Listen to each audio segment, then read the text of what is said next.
উচ্ছ্বসিত কণ্ঠে খুশি মনে মন প্রাণ উজাড় করে আল্লাহ পাকের শেখানো ভাষায় শুকরিয়া আদায় করছি। জবান ছেড়ে দিয়ে সকলে একযোগে বলছি আলহামদুলিল্লাহ। রব্বানা লাকাল হামদ হামদান কাসীরা তাইয়িবান মুবারাকান ফীহি। রব্বানা লাকাল হামদু কামা ইয়ানবাগী লিজালালি ওয়াজহিকা ওয়া আযীমি সুলতানিকা। আল্লাহ রাব্বুল আলামিন আজকের ওয়াজ মাহফিলকে কবুল করুন। শোলজানা কোরালিয়াপাড়া হাফিজিয়া মাদ্রাসাকে আল্লাহ তাআলা কিয়ামত পর্যন্ত কবুল করেন। মাদ্রাসার সমস্ত হাজাত আল্লাহ তাআলা তার গায়বে খাজানা থেকে মিটিয়ে দিন। অক্লান্ত পরিশ্রম করে এই জান্নাতের বাগান যারা সাজিয়েছেন, দূরদারাজ থেকে শোনার জন্য যারা এসেছেন, আজকের মাহফিলের ওসিলা করে আল্লাহ তাআলা সকলকে পরিপূর্ণ হেদায়েত নসিব করেন। অত্র এলাকার সমস্ত মুর্দেগানের কবরে আযাব আল্লাহ তাআলা কিয়ামত পর্যন্ত বন্ধ করে দিন। কাল হাসরের কঠিন ময়দানে এই আয়োজন আল্লাহ রাব্বুল আলামিন আমাদের সকলের নাজাতের জারিয়া হিসেবে কবুল করেন।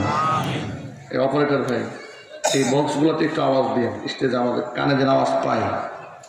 দেখেন প্রিয় বন্ধুগণ, হেদায়েত দেওয়ার মালিককে আরো জোরে বলুন। আপনি মনে রাখবেন, ওয়াজ মাহফিল করাটা এটাই সফলতা না।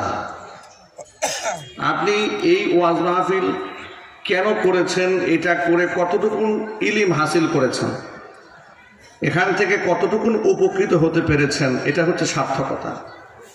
ঠিক কিনা বলেন? অনেক সুন্দর আয়োজন হলো, ডেকোরেশন হলো, কিন্তু আপনি এখান থেকে উপকৃত হতে পারলেন না। তাহলে বিষয়টা এরকম হলো, এলাকায় খুব চমৎকার বাজার হলো, আপনি শুধু বাজারের অলিগলি দিয়ে হাঁটলেন, কিছু খরিদ করতে পারলেন না, খালি হাতে বাড়ি চলে গেলেন। তার যে অবস্থা, সে যেমন একজন জ্ঞানী লোক হতে পারে না। কোরআনের মঞ্চ সাজানো হলো, আপনি অলিতে গলিতে হাঁটলেন, রাস্তাঘাটে ঘুরলেন কিংবা বসলেন, কিন্তু উপকৃত হতে পারলেন না, চলে গেলেন। আপনার সেই একই দশা হলো। মনে রাখবেন, আমরা এখানে খালি হাতে এসেছি, উদ্দেশ্য হলো আমরা আমাদের জীবন পরিবর্তনের জন্য কিছু খোরাক নিয়ে যেতে চাই এখান থেকে। ঠিক কিনা জোরে বলেন? আল্লাহ পাকের হাতে এর ফয়সালা রয়েছে। আমরা আল্লাহর কাছে দোয়া করি, আল্লাহ পাক যেন আমাদের অন্তরকে কোরআনের নূর দিয়ে আলোকিত করে দেন। সকলেই বলেন আল্লাহুম্মা আমিন। আমি এখানে আসার পরে আমাকে কর্তৃপক্ষ দুটা বিষয়ে আবেদন জানিয়েছেন আলোচনা করার জন্য। স্লিপের মাধ্যমে একটি বিষয়ে তারা আবেদন করেছেন, পিতামাতার হকের ব্যাপারে আলোচনা করতে বলেছেন। আরেকটি বিষয় দিয়েছেন স্বামী এবং স্ত্রীর হকের ব্যাপারে। দুটোই অত্যন্ত গুরুত্বপূর্ণ। কোরআন মাজিদ আল্লাহ রাব্বুল আলামিন সকল সমস্যার সমাধান রেখেছেন। একটি মুসলিম সমাজ কোরআনে কারিমের পরিপূর্ণ গাইডলাইন যদি ফলো করে, তাহলে এর সুফল এমন হবে যে কোনো মানুষকে গোয়েন্দা দিয়ে পাহারা দেওয়ার কোনো প্রয়োজন হবে না। প্রত্যেকটা মানুষ নিজেই নিজের পাহারাদার হয়ে যাবে। কথা বলেন ঠিক কিনা? নবী করিম সাল্লাল্লাহু আলাইহি ওয়াসাল্লাম তার জামানাকে বলেছেন খায়রুল কুরুনি কারনি, সমস্ত যুগের মধ্যে শ্রেষ্ঠ যুগ হচ্ছে আমি মুহাম্মদ সাল্লাল্লাহু আলাইহি ওয়াসাল্লামের যুগ। হুজুর কোন আল্লাহু আকবার। পৃথিবীর শ্রেষ্ঠ যুগ হচ্ছে আমি মুহাম্মদ সাল্লাল্লাহু আলাইহি ওয়াসাল্লামের যুগ। সুম্মাল্লাযীনা ইয়ালুনাহুম সুম্মাল্লাযীনা ইয়ালুনাহুম, এরপরে পরবর্তী জামানার তুলনায় তার আগের জামানা, তার পরবর্তী যুগের তুলনায় তার আগের যুগ, এটা হচ্ছে শ্রেষ্ঠ যুগ। শ্রেষ্ঠ যুগ কেন হলো? যে কোরআন দিয়ে শ্রেষ্ঠ যুগ বানানো হয়েছিল, সেই কোরআন আজও হুবহু আগের মতো সংরক্ষিত অবস্থায় আমাদের কাছে আছে না নাই? কিন্তু আমরা এত অবহেলিত হলাম কেন? আমাদের ইমান এত দুর্বল হলো কেন? কেন আজকে বাতিলরা আমাদের দিকে রক্ত চক্ষু করে তাকায়? কেন তারা আমাদের দিকে কোনো রূপ, আমাদের উপরে তাদের কোনো ভয় নাই, কোনো ত্রাস নাই? অন্তত এমন অবস্থা হয়েছে, একমাত্র আমিরুল মুমিনিন খলিফাতুল মুসলিমিন ওমর ফারুক রাদিয়াল্লাহু তাআলা আনহুর শাসনামলে তৎকালীন যুগের মহাপরাশক্তি রোম এবং পারস্য সম্রাটেরা রাতের বেলায় ঘুমাতে পারত না। যে কোনো মুহূর্তে ইসলামের সৈনিকরা তাদের রাজত্ব কেড়ে নেবে। আল্লাহু আকবার বলেন। এত প্রভাব কেন ছিল তাদের মধ্যে? পারস্য সম্রাটের মনে, রোম সম্রাটের মনে খুব স্বপ্ন জাগলো, কোন থিমে মুসলিমরা রাষ্ট্র পরিচালনা করছে, মুসলিমদের খলিফাদের আমাল কি, এটা একটু জানা দরকার। এই জন্য তারা সেখান থেকে রোম সম্রাটের পক্ষ থেকে গোয়েন্দা পাঠিয়েছে। গোয়েন্দা পাঠিয়ে দেওয়ার পরে তারা মদিনায় এসেছে। মদিনায় আসার পরে মদিনার লোকদেরকে জিজ্ঞেস করেছে, তোমাদের প্রেসিডেন্ট কে? মদিনার সাহাবীরা বলেছে, আমাদের কোনো প্রেসিডেন্ট নাই। তো কি আছে? বলে, আমাদের একজন আমির আছে। সুবহানাল্লাহ বলেন।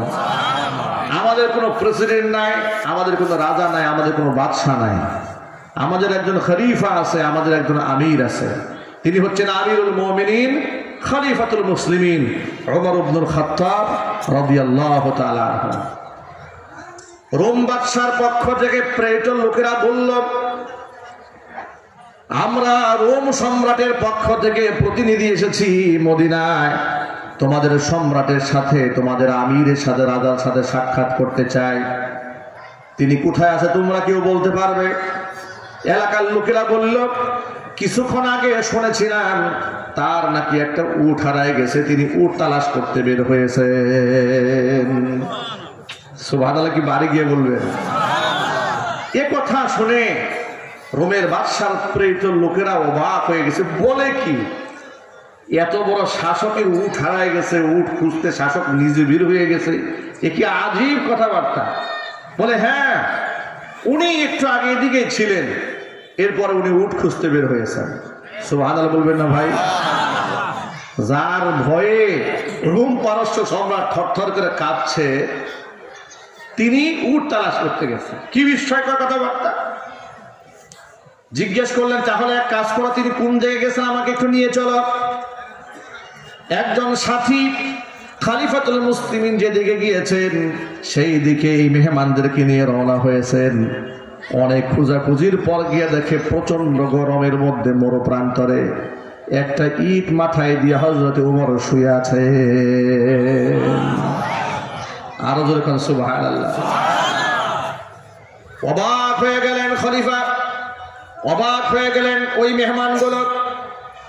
মেহমানরা জিজ্ঞেস করল, তোমাদের আমিরকে? বলে যে ইট মাথায় দিয়ে যিনি শুয়ে আছেন তিনি হচ্ছেন অর্ধজাহানের সম্ভাব্য সাধক এবং তিনি হচ্ছেন এর শাসক আমিরুল মুমিনিন খলিফাতুল মুসলিমিন হযরত ওমর। কোনো বডিগার্ড নাই, একা একা শুয়ে আছে একটা ইট মাথায় দিয়ে।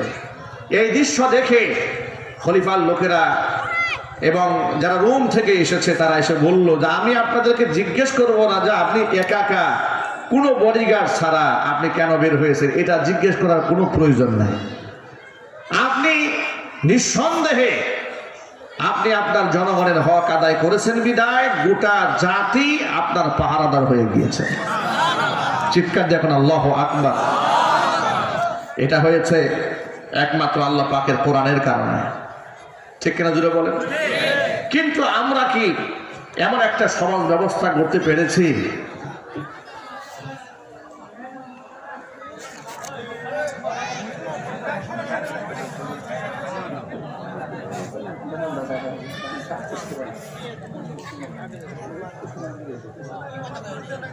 এটা কি মানে এই আটা বস্তা নাকি ছোটদের বিষয়? এখানে আপনারা এই স্টেজে আসার পর থেকে যে পরিমাণ জ্ঞানজাম সামনে একবার পেছনে একবার শুরু করলেন, এখানে কথা বলাই মুশকিল। এখানে আপনাদের কমিটির মধ্যে এত দূরত্ব কেন? আপনারা কম্বিনেশন রাখবেন না? পরামর্শের ভিত্তিতে কাজ করবেন না? কি বলেন ভাই? নিজেদের মধ্যে পরামর্শ যদি থাকে তাহলে তো এরকম প্যাচ লাগার কথা না। ঠিক কিনা বলেন?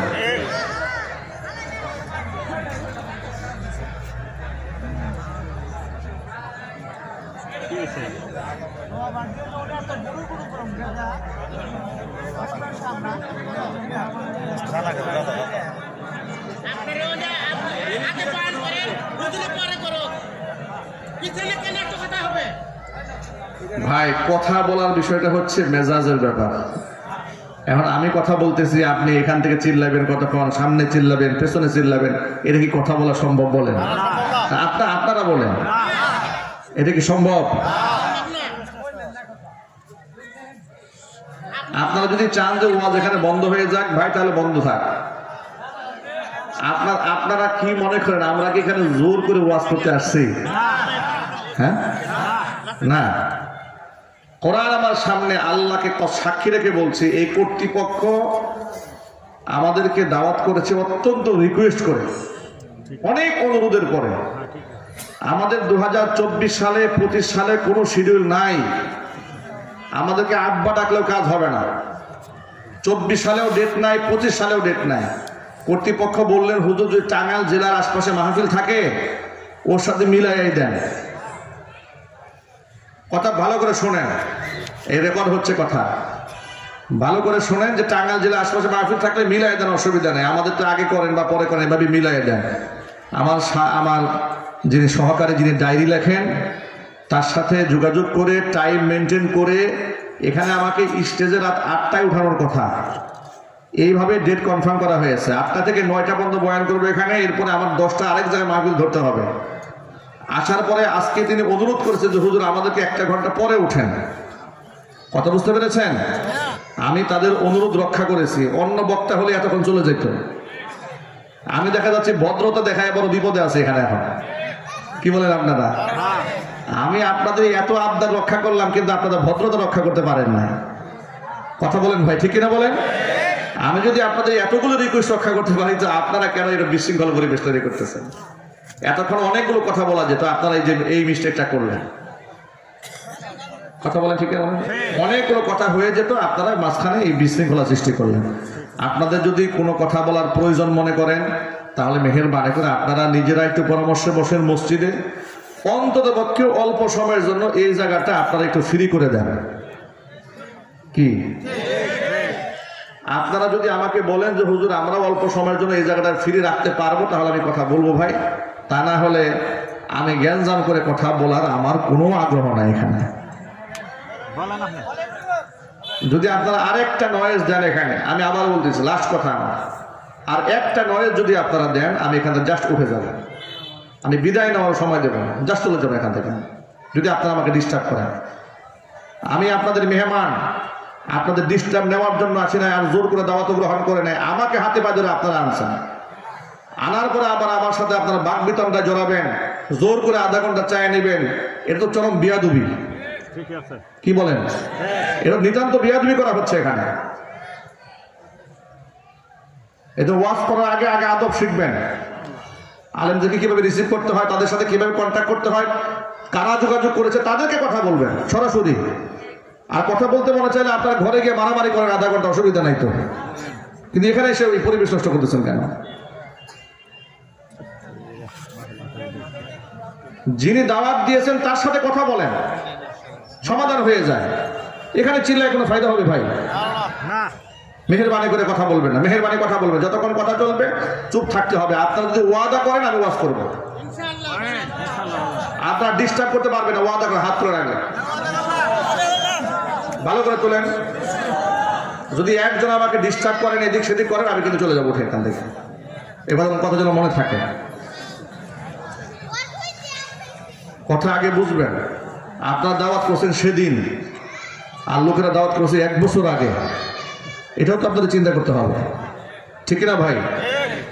আল্লাহ তাআলা আমাদের বুঝার তৌফিক দান করেন, আল্লাহ তাআলা সবরে জামিল দান করেন। কি কথা বলতেছিলাম বলেন তো ভাই? মনে আছে আপনাদের?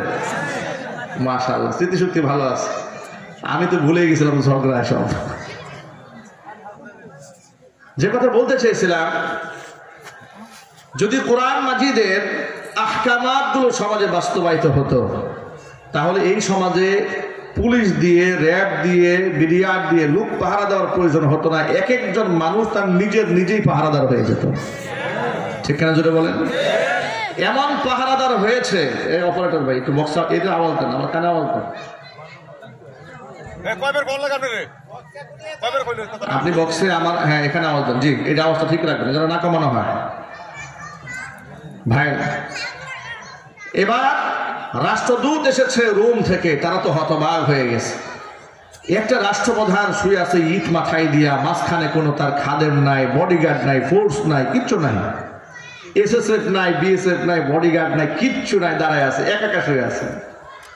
তাকে প্রশ্ন করা হলো, আচ্ছা খলিফাতুল মুসলিমিন কিসের বলে আজকে তার যে এত প্রভাব, এত বিশাল মানুষ তার কথায় ওঠা বসা করে, তিনি যা বলেন মানুষ তাই শোনে, এই প্রভাবটা উনি কোত্থেকে অর্জন করলেন? এটা তাদের একটা সাইকোলজিক্যাল ব্যাপার, এটা মানসিক ব্যাপার হয়ে দাঁড়িয়েছে যে এটা খুব জানতে হবে, যে কোনো বলে জানতে হবে এই সূত্রটা কি, কোন সূত্রের কারণে খলিফায় এত পাওয়া। সাথী সঙ্গীদের জিজ্ঞেস করা হলো, রাষ্ট্রবিজ্ঞান কিংবা রাষ্ট্র পরিচালনা করার জন্য তোমাদের খলিফা কোন জায়গা থেকে ট্রেনিং গ্রহণ করেছেন, তোমরা কি আমাদের বলবে? এলাকার লোকেরা বলল, তিনি কোনো বিশ্ববিদ্যালয়ে পড়াশোনা করেননি, বড় কোনো ব্যক্তির সান্নিধ্যে গিয়া বিশ্ববিদ্যালয়ে সার্টিফিকেট গ্রহণ করেন নাই, তবে তিনি একজন মহামানবের সান্নিধ্য গ্রহণ করেছিলেন খেজুর গাছের ছায়ায় বসে। তার নাম কি?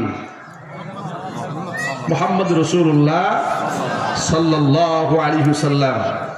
তার সান্নিধ্য গ্রহণ করে তিনি জীবনে দুটা শিক্ষা অর্জন করেছেন। এক নাম্বার শিক্ষা হলো, তিনি কখনো মিথ্যা কথা বলেন না, এটা হচ্ছে তার জীবনের চরম শিক্ষা।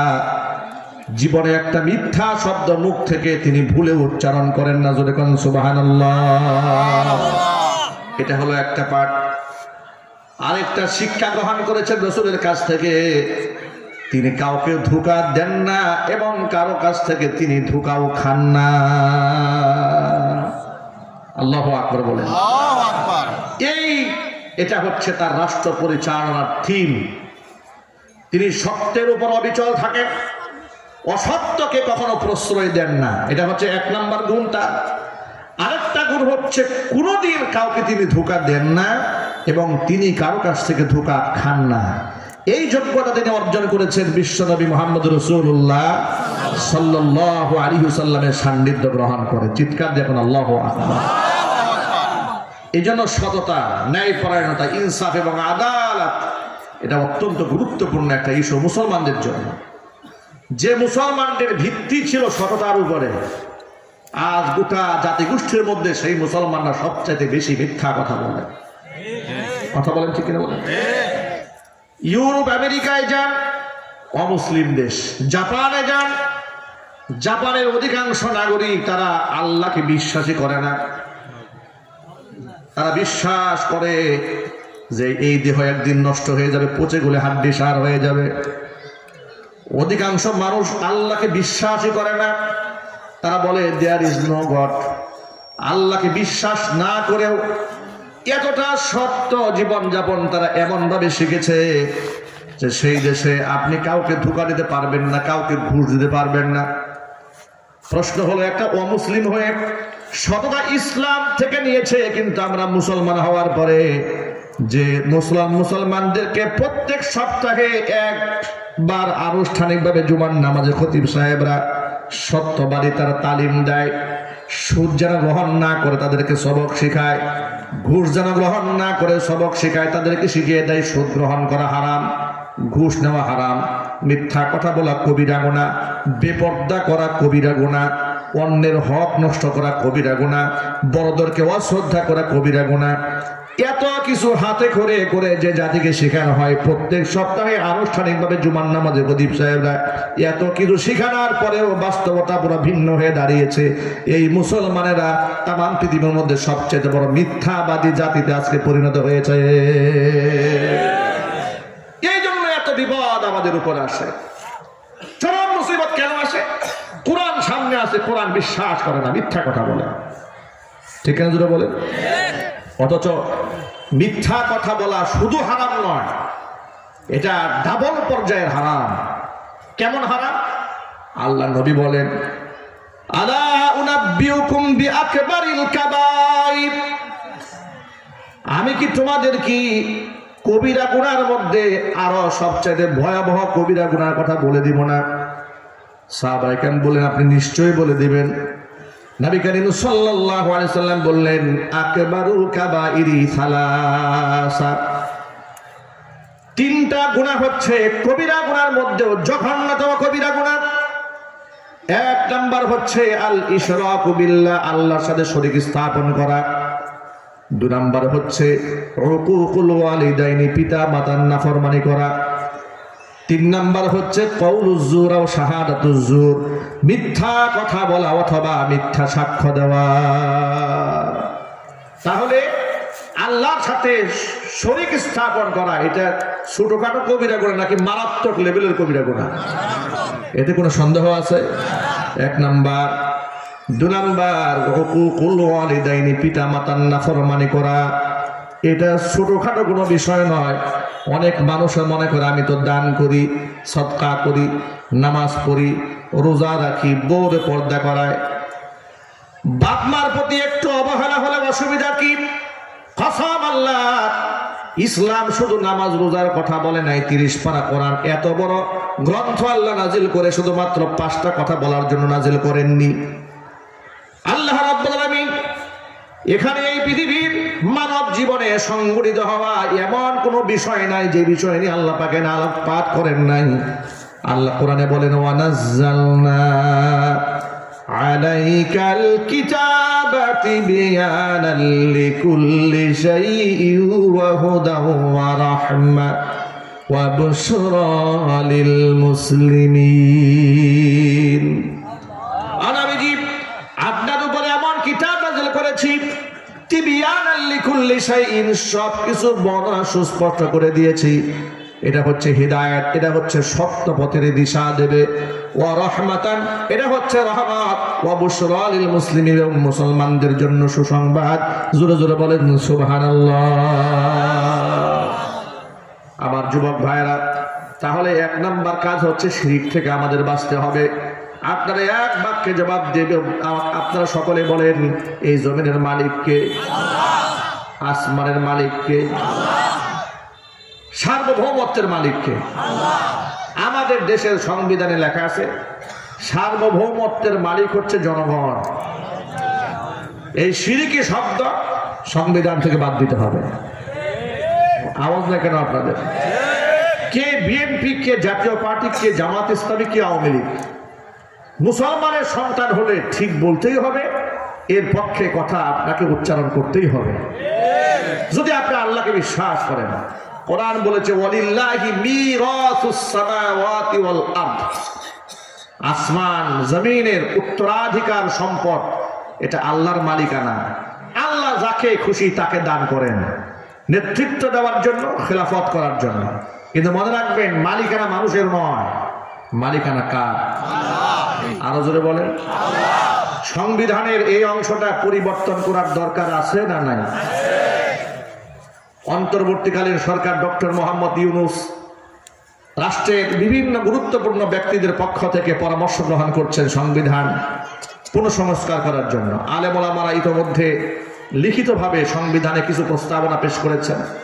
আমরা ওয়াজ মাহফিলে জনগণকে সচেতন করে বলতেছি, আপনি রাজনীতি করেন, আপনি আপনার জায়গায় থাকেন, কিন্তু যেহেতু 90 থেকে 95% মুসলিম অধ্যুষিত এই দেশ, এই দেশের অধিকাংশ মানুষ মুসলমান, তাদের দৃঢ় বিশ্বাস, ঈমান ও আকীদা হচ্ছে আমার জান আমার মাল সবকিছুর মালিককে আল্লাহ, সার্বভৌমত্বের মালিককে আল্লাহ।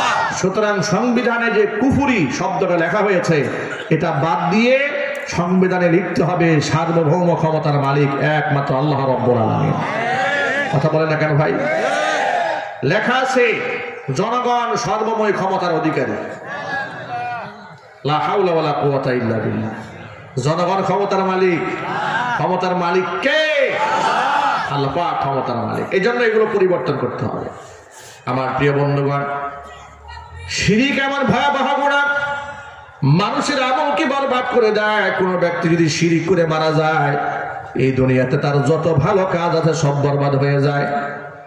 কিয়ামতের দিন শিরকের গুনাহ যে ব্যক্তি করে মারা গেছে, এমন ব্যক্তির জন্য কোন নবী আল্লাহর দরবারে মাগফিরাত কামনা করতে পারবে না, কোন রাসূল কথা বলতে পারবে না, এমনকি কোন ইমানদার ব্যক্তি রবের সামনে দাঁড়িয়ে কথা উচ্চারণ করতে পারবে না মুশরিকদের ব্যাপারে। কোরআন মাজিদ আল্লাহ তাআলা স্পষ্ট জানিয়ে দিয়েছেন সূরা তাওবা মা কানা লিন-নাবিয়্যি ওয়াল্লাযীনা আমানু আইয়াস্তাগফিরু লিল মুশরিকিন ওয়ালাউ কানু উলি কুরবা মিন বা'দি মা তাবাyyana লাহুম